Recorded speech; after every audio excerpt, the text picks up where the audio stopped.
ಇವತ್ತು 2026-27ನೇ ಸಾಲಿನ ಜಿಬಿಎಯ ಚೊಚ್ಚಲ ಬಜೆಟ್ ಮಂಡನೆ ಆಗ್ತಾ ಇದೆ. ಜಿಬಿಎ ರಚನೆ ಆದಮೇಲೆ ಇದು ಚೊಚ್ಚಲ ಬಜೆಟ್ ಅಲ್ಲಿ ಮಂಡನೆ ಆಗ್ತಿರುವಂಥದ್ದು. 5 ಪಾಲಿಕೆಗಳ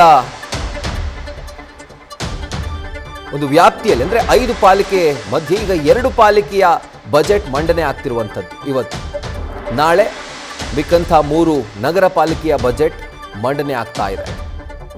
ಪೂರ್ವ ನಗರ ಪಾಲಿಕೆಗೆ 3,889 ಕೋಟಿ ರೂಪಾಯಿ ಗಾತ್ರದ ಬಜೆಟ್ 2026-27ನೇ ಸಾಲಿನ ಬಜೆಟ್ ಅನ್ನ ಡಿಎಸ್ ರಮೇಶ್ ಮಂಡಿಸಿದ್ದಾರೆ. ಇವರು ಬೆಂಗಳೂರು ಪೂರ್ವ ನಗರ ಪಾಲಿಕೆಯ ಆಯುಕ್ತರು.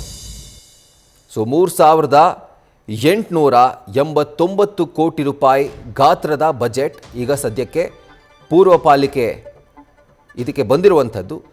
ಈಗ 26-27ನೇ ಸಾಲಿನ ಬಜೆಟನ್ನು ಡಿಎಸ್ ರಮೇಶ್ ಅಂದರೆ ಬೆಂಗಳೂರು ಪೂರ್ವ ನಗರ ಪಾಲಿಕೆಯ ಆಯುಕ್ತರು ಅವರು ಮಂಡಿಸಿದ್ದಾರೆ.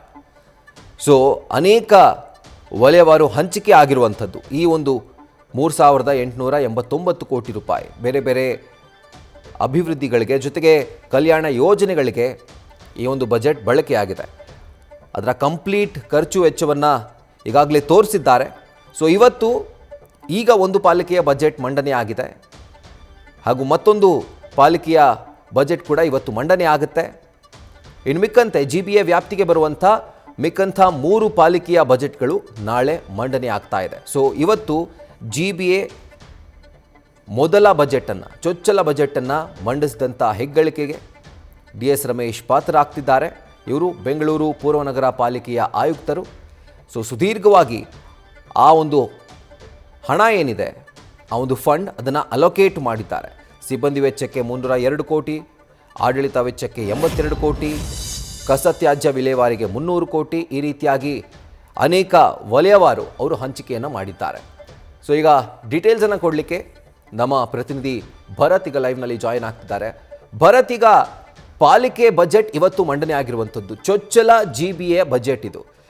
ಈ ಒಂದು 3,889 ಕೋಟಿ ರೂಪಾಯಿನಲ್ಲಿ ಯಾವುದಕ್ಕೆ ಸಿಂಹಪಾಲು? ಅದರ ಜೊತೆಗೆ ಕಳೆದ ಬಾರಿ ಜಿಬಿಎ ಇಲ್ಲದೇ ಇರುವಂತಹ ಸಂದರ್ಭದಲ್ಲಿ ಬಿಬಿಎಂಪಿ ಇದ್ದಾಗ ಈ ಒಂದು ವಲಯಕ್ಕೆ ಪೂರ್ವ ವಲಯಕ್ಕೆ ಎಷ್ಟು ಸಿಗ್ತಾ ಇತ್ತು, ಈಗ ಎಷ್ಟು ಹೆಚ್ಚಿಗೆ ಆಗಿದೆ ಅಥವಾ ಕಮ್ಮಿ ಆಗಿದೆ, ಏನೇನು ಡೀಟೇಲ್ಸ್ ಲಭ್ಯವಾಗ್ತಾ ಇದೆ ಭರತ್? ರಾಹುಲ್, ಗ್ರೇಟರ್ ಬೆಂಗಳೂರು ಪ್ರಾಧಿಕಾರದ ನಂತರ ಮೊಟ್ಟ ಮೊದಲ ಬಾರಿಗೆ ನಗರ ಪಾಲಿಕೆಗಳ ಒಂದು ವ್ಯಾಪ್ತಿಯಲ್ಲಿ ಇವತ್ತು ಬಜೆಟ್ ಅನ್ನ ಮಂಡನೆ ಮಾಡುವಂತ ಕೆಲಸ ಮಾಡಿದ್ದಾರೆ. ಅಂದ್ರೆ ಬೆಂಗಳೂರು ನಗರ ಪೂರ್ವ ಪಾಲಿಕೆಯಲ್ಲಿ ಇವತ್ತು ಬಜೆಟ್ ಮಂಡನೆ ಆಗಿದೆ. ಅಂದ್ರೆ ಈ ಹಿಂದೆ ಬಿಬಿಎಂಪಿ ಇದ್ದಾಗಲೂ ಕೂಡ ಮಹಾದೇವಪುರ ಕ್ಷೇತ್ರ, KR ಪುರಂ ಕ್ಷೇತ್ರ ಅತಿ ಹೆಚ್ಚು ಆದಾಯವನ್ನ ಜನರೇಟ್ ಮಾಡ್ತಾ ಇದ್ದಂತಹ ಕ್ಷೇತ್ರಗಳಾಗಿದ್ವು. ಹಾಗಾಗಿ ಸಹಜವಾಗಿ ಕುತೂಹಲ ಜಾಸ್ತಿ ಇತ್ತು. ಈ ನಿಟ್ಟಿನಲ್ಲಿ ಇವತ್ತು ಬೆಂಗಳೂರು ಪೂರ್ವ ನಗರ ಪಾಲಿಕೆಯಲ್ಲಿ 3,889 ಕೋಟಿ ರೂಪಾಯಿ ಗಾತ್ರದ ಒಂದು ಬಜೆಟ್ ಅನ್ನ ಮಂಡನೆ ಮಾಡಿದ್ದಾರೆ. ಎಲ್ಲಾ ವಲಯಗಳಿಗೂ ಅಂದ್ರೆ ಪ್ರಮುಖವಾಗಿ ಇಲ್ಲಿ ರಸ್ತೆ ಅಭಿವೃದ್ಧಿ ಏನೋ ಒಂದು ಉದ್ದೇಶಕ್ಕೋಸ್ಕರ ಹೆಚ್ಚಿನ ಹಣವನ್ನ ಮೀಸಲಿಟ್ಟಿರುವಂತಹ ಒಂದು ಕೆಲಸವನ್ನ ಮಾಡಿದ್ದಾರೆ. ಅಂದ್ರೆ ಔಟರ್ ರಿಂಗ್ ರೋಡ್ ಏನಿತ್ತು ಅದಕ್ಕೆ ಸುಮಾರು 450 ಕೋಟಿನ ರಿಸರ್ವ್ ಮಾಡಿದ್ದಾರೆ. ಅಂದ್ರೆ ಔಟರ್ ರಿಂಗ್ ರೋಡ್ ಸಿಲಿಕ್ಪೋರ್ಡ್ ನಿಂದ KR ಪುರಂ ವರೆಗೂ ಸಾಕಷ್ಟು ತೊಂದರೆಗಳಾಗ್ತಾ ಇತ್ತು. ಏನು ರಾಷ್ಟ್ರೀಯ ಮಟ್ಟದಲ್ಲಿ ಈ ಒಂದು ರಸ್ತೆ ಬಗ್ಗೆ ಹೆಚ್ಚು ಚರ್ಚೆ ಆಗ್ತಾ ಇತ್ತು. ಒಂದು ಕಡೆ ಟ್ರಾಫಿಕ್, ಮತ್ತೊಂದು ಕಡೆ ಫ್ಲೈಓವರ್ಸ್, ಮತ್ತೊಂದು ಕಡೆ ಸ್ಕೈ ವಾಕ್ಗಳ ಅಭಿವೃದ್ಧಿ ಎಲ್ಲವೂ ಕೂಡ ಸಾಕಷ್ಟು ಚರ್ಚೆ ಆಗ್ತಂತ ಸಂದರ್ಭದಲ್ಲಿ ಔಟರ್ ರಿಂಗ್ ರೋಡ್ ಅಂತಾನೆ ಸುಮಾರು 450 ಕೋಟಿ ರಿಸರ್ವ್ ಇಟ್ಟು ಆ ಔಟರ್ ರಿಂಗ್ ರೋಡ್ ನ ಅಭಿವೃದ್ಧಿ ಮಾಡುವಂತ ಕೆಲಸಕ್ಕೆ ಈಗ ಮುಂದಾಗಿರುವಂತ. ಜೊತೆಗೆ ಕಸ ಸಂಗ್ರಹಣೆ ಮತ್ತು ಕಸ ನಿರ್ವಹಣೆಗೋಸ್ಕರ 300 ಕೋಟಿ ರಿಸರ್ವ್ ಮಾಡಿದ್ದಾರೆ.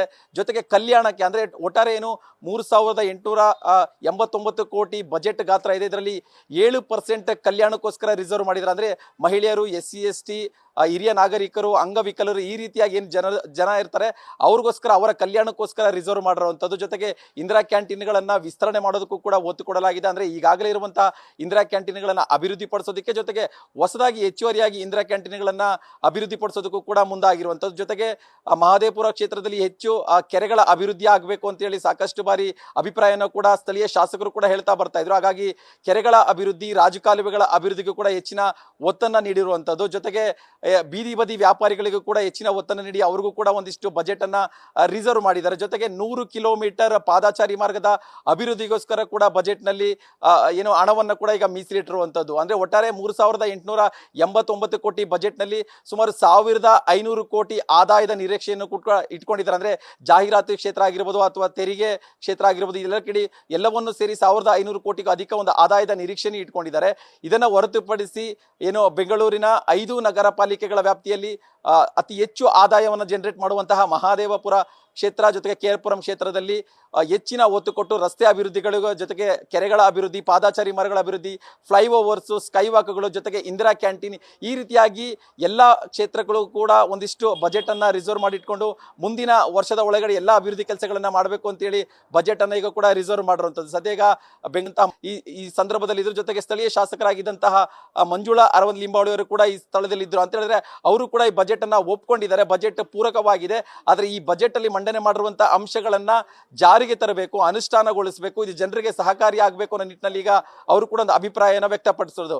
ಒಟ್ಟಾರೆ 5 ನಗರ ಪಾಲಿಕೆಗಳ ಬಜೆಟ್ ನ ಒಂದು ಆರಂಭ ಇವತ್ತು ಬೆಂಗಳೂರು ನಗರ ಪೂರ್ವ ಪಾಲಿಕೆಯಿಂದ ಆರಂಭವಾಗಿದೆ. ಈಗ ಮಧ್ಯಾಹ್ನ 12 ಗಂಟೆಗೆ ಬೆಂಗಳೂರು ಕೇಂದ್ರ ನಗರ ಪಾಲಿಕೆಯಲ್ಲಿ ಈಗ ಬಜೆಟ್ ಮಂಡನೆ ಆಗುತ್ತೆ.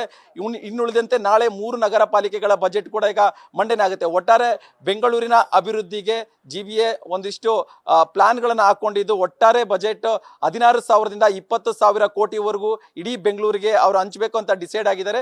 ಹಾಗಾಗಿ ನಗರ ಪಾಲಿಕೆಗಳ ವ್ಯಾಪ್ತಿಯಲ್ಲೂ ಕೂಡ ಸುಮಾರು 4,000ದಿಂದ 4,500 ಅಂದ್ರೆ ಪ್ರತಿ ನಗರ ಪಾಲಿಕೆಗೂ ಕೂಡ 4,000ದಿಂದ 4,500 ಬಜೆಟ್ ಅನ್ನು ಕೂಡ ಈಗ ಲೆಕ್ಕಾಚಾರದಲ್ಲಿ ಇಟ್ಕೊಂಡು ಇವತ್ತು ಬಜೆಟ್ ಅನ್ನ ಮಂಡನೆ ಮಾಡಿರುವಂತದ್ದು. ರಾಹುಲ್.